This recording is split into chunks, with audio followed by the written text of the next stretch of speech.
Hello viewers. This is a new channel by some old dude who has a couple more YouTube channels. One of those channels is about PC gaming, 7X Creative. The other channel is Lo-Fi Old Man, which is where I record videos of me playing and singing covers. I made this channel for a couple of reasons. The first reason was that I would easily forget chords and licks. I made that channel as a repository of the chords and other things I did. That may sound ridiculous, but this channel has saved me many times. It's much easier to open the channel and find the video and find the chords that I forgot than to try to dig up the song from my memory or from my laptop. Having played roughly 95 covers and counting, I cannot remember everything I did, so that channel was very helpful. Think of it as my cloud for chords and licks. The other reason for the music channel was that I liked playing the guitar and singing, but I had no band because of, well, life. There were several attempts to be in a band in the past, but I never had enough time or commitment for it. My job and family takes up most of my time, energy, and money, so there's just no room for a band. I just wanted to play for fun, and I have no illusions of being the next senior rock star. To have a camera rolling and to play and sing a song as well as I could was the nearest thing I could think of in recreating the pressures of playing live. One take, no mistakes. I thought that this was the best kind of music training that I could get, given the circumstances. Of course, that one take isn't really one take. It's weeks of practice and many takes, because if I made a mistake, I'd start over. No edits in post. Well, 99.9% of it anyway. For around 95 songs, honestly, it was impossible not to make a mistake. So while some covers were, in my mind, good, some others I just left the mistake in, and the others were frankly not very good. My guitar playing might be spot on, but my singing would be out of tune, and vice versa. I developed some kind of quality control that if the song wasn't perfect, if the mistake was tolerable, I would leave it in, but if it broke the song, I would start over. There were times that I had 45 minutes of recording one song over and over again, and none of the takes were good enough. There were also times that I felt I could do a bit better, so I did another video of the same cover, and there still was room for improvement even after the second video or third video. Some songs are just that hard. That's just how music is. It may be good enough, but it will never be perfect. And this stunt of recording myself did help me get better, and when I go back to the videos, I always find something to improve. So you may ask, why do I even bother? Because I enjoy learning songs. It feels good when I nail something down that I didn't know beforehand. I'll take up the covers in detail in some future video. Music has been a part of all my life,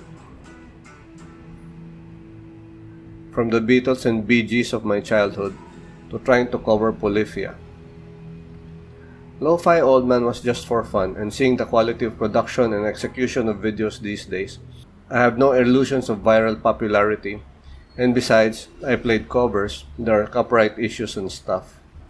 I'm not an expert on copyright rules in YouTube, and there will always be some dude acting like a self-appointed copyright police that will flag my videos.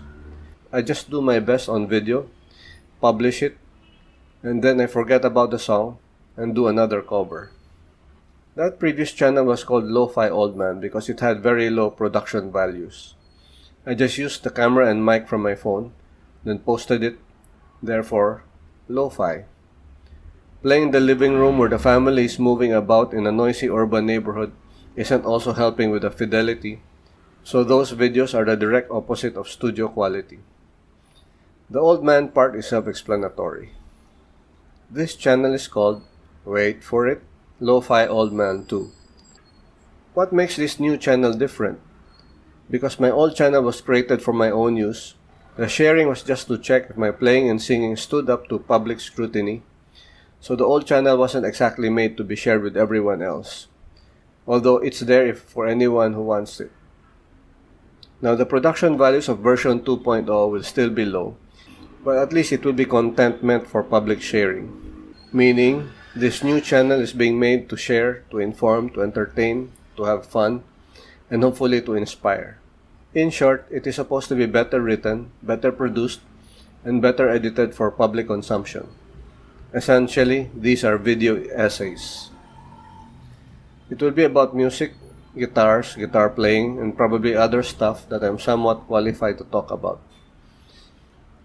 I also have a blog, but I had to make a choice because I couldn't maintain all these avenues of expression at the same time. Like everything in the internet, we are what we watch. So in the same way that I use YouTube to inform, entertain, and inspire myself, I'm creating this new channel for everyone and anyone who is interested. That said, I'm not 100% sure of how I will go about this. If you want chords to songs, I'm sure that there are many channels that are better, and I have subscribed to many of them. If you want history, trivia, and backstories of songs and artists, I'm also sure that there are many great channels that do that also. If you want stuff about the guitar, I'm sure that there are better channels about guitars and amps and pedals. What I do know is what I won't be. I won't be doing reaction videos. I'm not qualified to be worthy of doing reactions. I also won't be doing review videos. Music is subjective. It's perfectly alright to like or dislike a song. Again, a review assumes that I have some kind of qualification to make a critique, and I have none. I also won't be doing breakdown videos where people explain the meaning and history behind the songs. Music is a personal experience. We can relate differently to the same song, so nobody is wrong or right, and a song can have completely different meanings for you and for me. Also, while I like music, I don't nerd out on artists and histories and trivia. I like listening to music, but the other things do not interest me so much. The internet has a place for these kinds of videos, and I watch some of these too, but I think I'm simply not qualified to do these kinds of videos. We find the best and worst on the internet. The trick is to be able to discern what's poop and what's gold. Anyone can post a video, anyone can claim that he is speaking the truth, and anyone can react. In that great sea of information that is the internet, some are bound to be correct, and some are bound to be wrong. With great information comes tedious fact-checking. Anywho, I will randomly switch between music and the visual arts because while I have more exposure and interest to music than the visual arts, the visual arts are simply easier to depict in a video, and there are many parallels to these two arts. While I am an architect by profession, my own artistic opinion shouldn't carry more weight than, say, yours. Which means that as far as music is concerned, nobody can tell us what's good and what's not good. That would be, coincidentally, the first message of this channel. For music, we don't need anyone to tell us what's good and what's not. We can figure that ourselves on our first listen. The experience of both arts is quite similar. The impact is immediate. We use our eyes for the visual arts and the ears for music.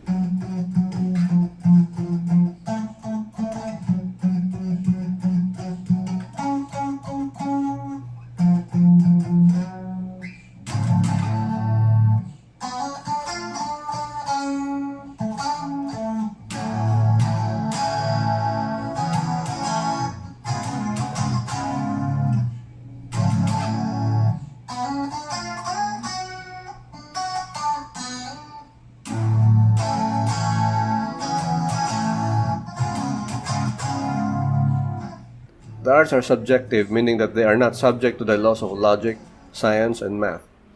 There's a pun in there somewhere. If you like it, you like it. If you don't, then you don't. Whatever anyone else tells you, even myself, shouldn't really matter much. One does not need training or knowledge to like or dislike art. We can be hiding under a rock for decades and on the first time out. If we listen to a song or see a painting, we will know if we like it or not.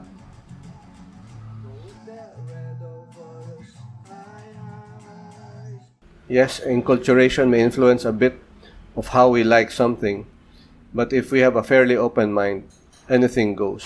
If we look at a painting, we can react immediately to what we're looking at. We don't need to know the artist, when and how it was painted, and how much it costs in the market. At first look, either we like it or we don't. For music, if it catches our ear for the first few seconds, then there's a good chance we will like it. And we don't have to know the artist or the band or how the song was written. From my experience, most of the time, the like or dislike is instant. There are some works of art that grow on us, meaning at first we don't like them so much but we learn to like them over time. But these are exceptions rather than the rule. Can we really learn to like something? This is a contradiction of terms. To learn is to gain knowledge. To like is to find something agreeable or enjoyable. One is thought, the other is feeling. That doesn't work for art. Maybe with context we can like something more or less, but the first reaction is the anchor. So yeah, probably, on a few exceptions, we can learn to like something. Otherwise, it's like at first sight, or like at first listen. Kajang!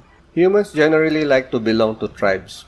We want to belong to something, to feel that we are part of a collective. Whether we like it or not, we're bound to wonder if what we like is also liked by many others, as a sort of validation. And because media is so everywhere, it's hard to avoid popular media. For music, we will most likely hear it in a mall, in someone's car, or from social media. Music used to be from the radio, but hey, 21st century. For the visual arts, it will be most likely on the internet or on the television. Because of our tribal tendencies, we feel some kind of validation when other people also like what we like. Can our tribe force us to like something? We might begrudgingly admit that we like something that is being forced upon us. But if we are honest with ourselves, I doubt that we really like it. That's a dilemma of us humans. We like to belong to a tribe, but we also want to keep our individuality. The correct answer seems to be somewhere in the middle. Some things are not meant to be complicated. Music is one of them. Listen to it, and if we like it, that's good enough.